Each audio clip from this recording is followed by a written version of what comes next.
Good morning, class. Today we're going to review surface area of three-dimensional prisms and also introduce volume of these prisms so that we can do a little compare and contrast of some of the similarities but also the differences. To begin with, when we're discussing surface area, we're really referring to more of a two-dimensional surface.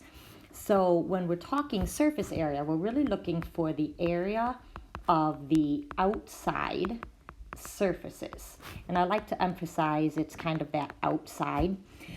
Area, of course, is always going to have those square units. When we're talking about volume, we're really looking at the three-dimensional space that the object or the figure is going to occupy.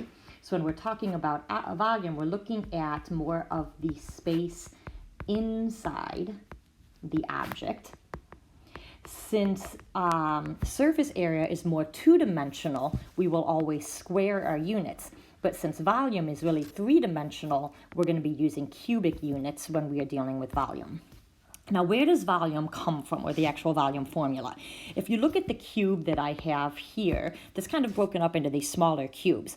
If I want to know how much space this cube is occupying, or how much space is, you could say, inside the cube, you could kind of look at it at a layer at a time. So, for example, you could look at this bottom layer of the cube, and you could figure out how much what is the area, I guess, of this bottom layer? How many blocks are there in this bottom layer? You could also look at the top layer of the cube. If you count up the cube, the boxes, you're going to see that the cube, each layer has 5 by 4 boxes. So, for example, this bottom layer has 20 square units, or 20 small boxes. Then we have to look at how many layers are there. And so if we look at, there's another layer, so that's another 20. And there's a third layer, so that's going to be another 20. And there's a fourth layer, that's going to be another 20. And if we put all those layers together, that's going to give us our volume. So really, when we talk about finding the volume of a prism, what we want to do first is find the base. Now, when we talk about the base, once again, we have to recognize what the base of the prism actually is.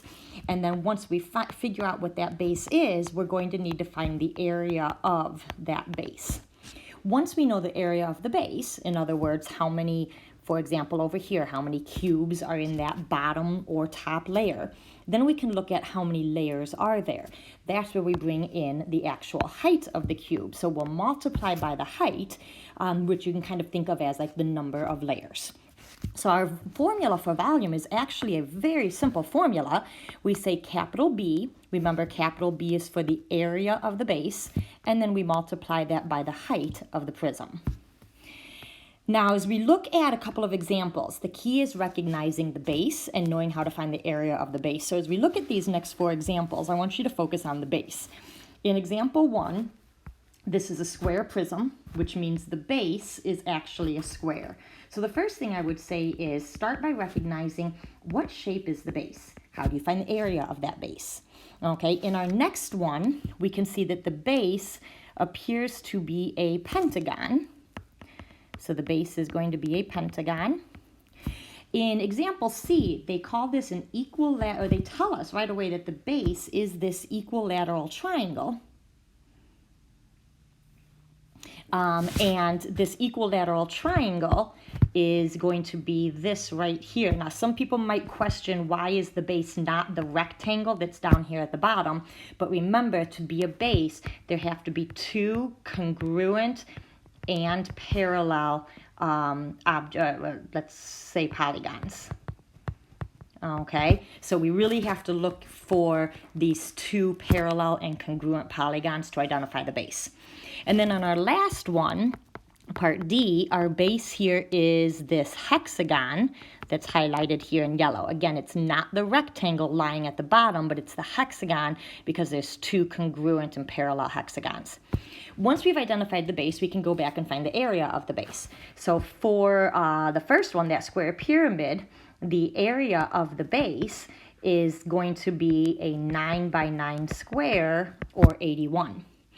In the second example, the pentagonal prism, the area of the base was given tells us right here that the area of the base is 22.5 meters squared. Notice that the units here, the fact that these were squared units, that's your clue that this was the area that was given. If you look at our third example, C, since we already know the base is an equilateral triangle, now we have to remember how do we find the area of an equilateral triangle. And we did learn a special formula specifically for equilateral triangles. It was side squared times the square root 3 divided by 4. Now our equilateral triangle has a side of 4 inches. So if we plug that in, that's 4 squared, square root 3 divided by 4. That's going to be 16 square root 3 divided by 4, which gives us an area of 4 square root 3. And then finally, when we look at our final one, this is going to be the one that has the most work. The base is a pentagon. And to find the area of, the base is a hexagon. And to find the area of a regular polygon, we have to use the formula 1/2 the apothem times the perimeter. Now, the perimeter is given. So we have that one piece of information right now. But we don't have the apothem. So we do still have a little bit of work to do. If we go back over here to our hexagon and draw in one of these triangles, and then in that triangle, I'm going to draw in the apothem. The apothem is going to be the height of that triangle. And then I'm going to redraw it because it's a little bit hard to see that. So I'm looking at this. I need to find this apothem right here. Since I know that the perimeter is 24 feet, and I know that there are actually 6 sides on a hexagon, if I divide 24 by 6, then I know each side is going to be 4 feet. Now, keep in mind, if each side is 4 feet, and then I drew that apothem, that's going to cut that in half so that this is 2 feet. Then, remember the angles. This central angle was 60 degrees, but when we cut it in half, it becomes 30 degrees. That means that this angle is 60 degrees. If the side across from the 30 is 2, then that means that the side across from the 60 is 2 root 3. So now I know my apothem, 2 root 3. And now I can finish with my formula to find the area of my hexagon. The area here is 1/2 times 2, which is 1, times 24 gives me 24 root 3. So at this point, all we've done on all 4 examples is we found the area of the base. Once we've established the area of the base, now we can go back and actually find the volume. Volume is just going to be the area of the base times the height. Okay, so for example, in the square prism, the area of our base was 81 and our height is 12. So if we multiply our 81 times 12, gotta grab a calculator here, I apologize. If we multiply 81 times 12, we're going to get a volume of 972. Now, in terms of units, let's explain the units again. Remember that 81 was an area, so that 81 was meters squared. And then we multiplied that by 12 meters. If you multiply meters squared times another meters, that's where you're going to get that meters cubed. Okay? When we look over at our pentagonal prism, remember our formula is simply area of base times height. The area of our base is 22.5 and our height is 6. So our volume here is going to be 22.5 times 6, which is going to be 135 meters cubed. Now be careful when you get to examples like C and D, where the prism is actually laying down on its side. So when we go back to find our volume, remember that it's area of the base times height. The area of the base was 4 root 3, which we had gotten right over here. The height of this prism is going to be, and I'm going to write a little note again from yesterday, the height, remember, is technically what we would describe as the distance between the bases. So when we look at our diagram, the height is actually this 6 inches here, even though it seems to be lying horizontally. When I multiply these together then, the volume is 24 root 3, and this is in inches cubed. And then our last volume one, area of the base times the height. The area of the base, remember, was right here. We had 24 root 3. The height is going to be that distance between the bases, so the height is 10. That's going to give us a volume of 240 root 3 feet cubed.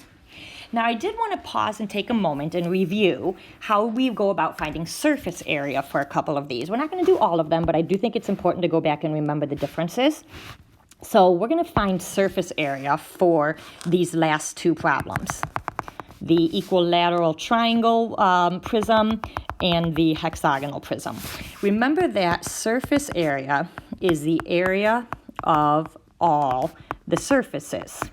Okay, in this triangular prism, that means that there are going to be 2 triangles plus 3 rectangles. We've already found the area of each of the triangles back up here at the top. So to find the surface area, we're going to have to take 2 of those triangles and include that. But the other thing we need now is 3 rectangles, and we don't always know that the rectangles are the same. In this particular example, since it was an equilateral triangle, that means that all sides of the triangle are the same, and therefore all 3 of the rectangles will actually be the same. Find the area of one rectangle. I'm going to look at the one at the bottom here. This rectangle, as we can see, is going to be 4 times 6. So if I multiply 4 times 6, I get 24. And since there are 3 of those, I will multiply by 24. Now again, we can write the answer a couple of different ways. Preferably, we would like exact answers.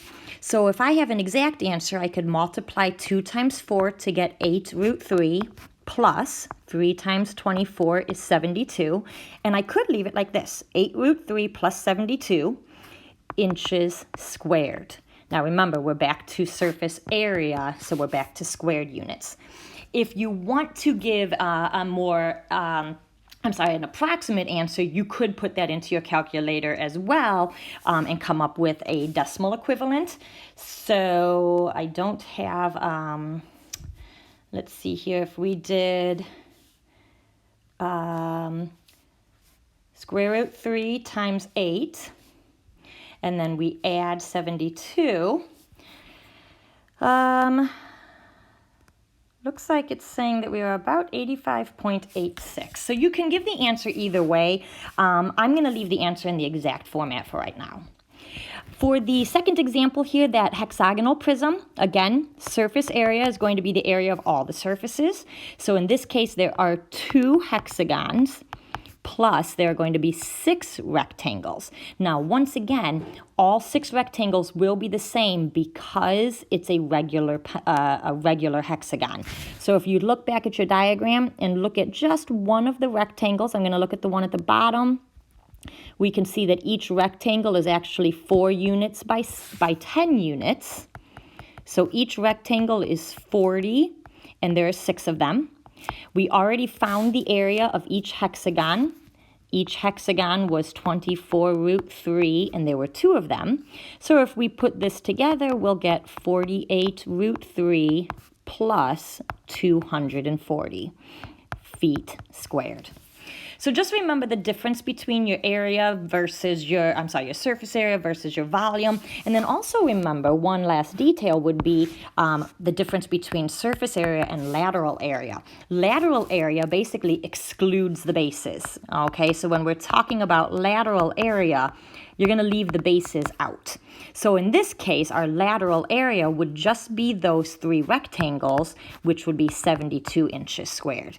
Our lateral area on this one, if I exclude the bases, will be the 6 rectangles, which would be 240 feet squared. So with just a little bit of work, I could very quickly find volume, surface area, and lateral area, depending on what it's asking. Now, I did want to show you a couple of other variations of using our volume formula. So, for example, in example 2, it actually says find the total surface area and volume. So we're going to be doing 2 things. Of the square prism, which is basically telling me that the bottom here is a square. And we know that the side length is 9.4 inches. So 9.4 for the sides of the square. And the height is 16.3 inches. So Same basic picture, but we do have, we had to label some of the information ourselves here. Remember, our basic formula for volume is find the area of the base times the height. So if we do the area of the base, 9 times 4 times 9 times 4, that's our base, and then multiply that by our height, 16.3, this can very quickly give us a volume here of 9.4 times 9.4 times 16.3.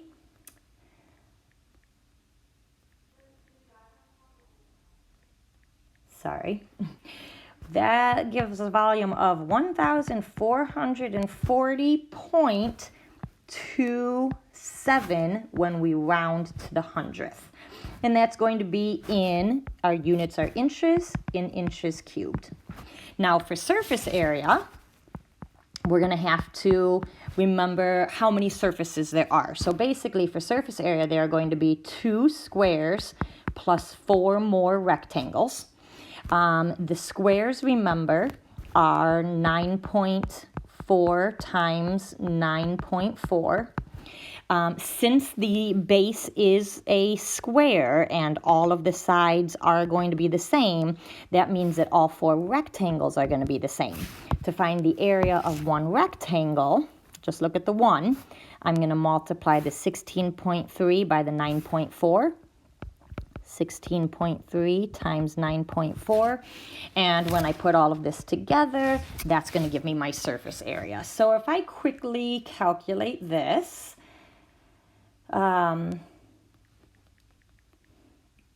we will have 9.4 times 9.4 times 2. So for the first part, 176.72. Then we'll have 16.3 times 9.4 times 4, 612. And when we add these together,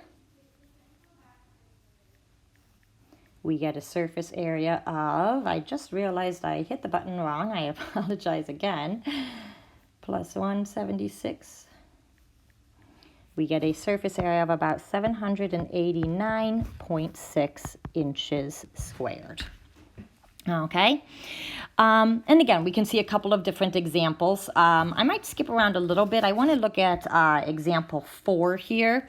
Find the exact surface area and volume of the right triangular prism. It does tell us that, just again, that base is an equilateral triangle. The side length is 10, so that means that each side of this triangle is 10 units. And the height of the prism is 6 feet. So to find the volume, we're going to do the area of the base times the height. Since the base is an equilateral triangle, we can use our formula for an equilateral triangle, and we can plug in our side of 10. Then for our height, we're going to multiply by that height of 6. And we can do this in a little bit of a couple of different orders here. For example, I could do 10 squared times 6, that's 600. And 600 divided by 4 is 150. So my volume is 150 square root 3, and that is feet cubed. For your surface area, remember, you're going to need to find the area of 2 triangles plus 3 rectangles. And again, all 3 rectangles will be the same this time, since we are dealing with that equilateral triangle. Each rectangle is going to be 10 by 6. So our triangles, we already knew our triangles from before. Remember, here was how we found the area of our triangles. We did that right over here.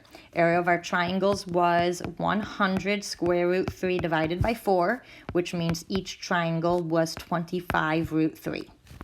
And we have 2 of those.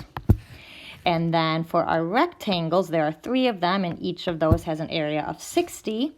So our surface area is 50 root 3 plus 180 and feet squared. So when you practice some of your volume tonight, you are going to be asked to go back and forth, find volume and surface area. It's a good way to kind of review, and you end up using a lot of the same information, specifically the area of that base. So as you work through some of the problems, pay attention to which type of measurement you are trying to find.